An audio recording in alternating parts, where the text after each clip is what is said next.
রাধে রাধে বন্ধুরা, আজ আমি তোমাদেরকে কচুরলতি কিভাবে আমি বানাই সেটা আমি বানিয়ে দেখাচ্ছি।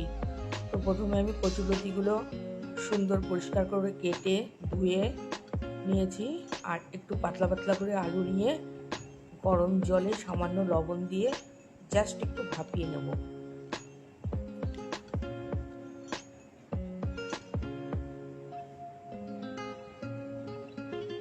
এবার কচুরলতির জন্য যে মশলাটা আমার দরকার, কালো সর্ষে আমি একটু ধুয়েই রান্না করি, তো সর্ষেটা দিয়ে মিক্সিং জারে দিয়ে দিলাম সর্ষেটা। এবার আমি একটা পেস্ট তৈরি করে নিচ্ছি। আর এদিকে আমার কচুরলতি ভাপানো হয়ে গেছে, সামান্য একটু ভাপিয়েছি, বলে না জানি যায়। হ্যাঁ, এবার আমার কড়াইতে আমি কচুরলতি আলু এই ভাপানোটা দিয়ে দিলাম। এবার আগের থেকে যে সর্ষেটা আমি পেস্ট করে রেখেছিলাম একটু ছেঁকে আমি ওর সর্ষের জলটাই খালি দেব, কারণ সর্ষে জলটা দিলে অতটা প্রবলেম হয় না শরীরে।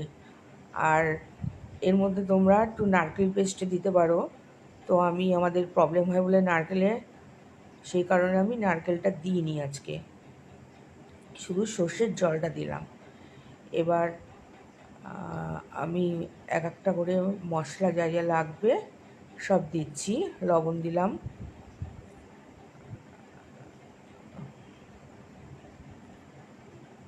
আর দেব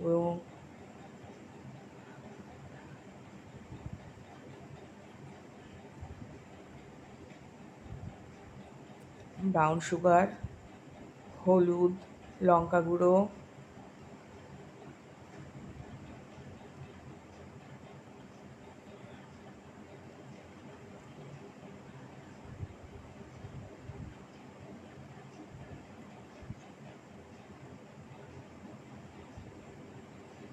এইবার পরিমাণ মতো বেশ খানিকটা সর্ষের তেল দিতে হবে, মানে পরিমাণ মতো একটু তেলটা বেশিই লাগবে।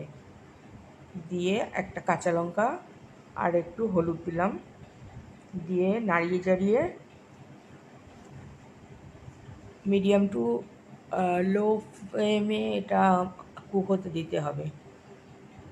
আমার এই রান্নাটা যদি তোমাদের কোথাও একটুকুও ভালো লেগে থাকে কমেন্ট করে বলো, ভুল ত্রুটি হলে মার্জনা করে দিও। আর আমার পেজটা ফলো করে তোমরা আমার সাথে থেকো, আর আমার ইউটিউব চ্যানেলটা তোমরা সাবস্ক্রাইব করো। তোমাদের কাছে এইটুখানি আমি আশা রাখি। আমার রান্নাটা কমপ্লিট হয়ে গেছে, দেখো কি সুন্দর তেল, পুরো তেলেই রান্নাটা হবে।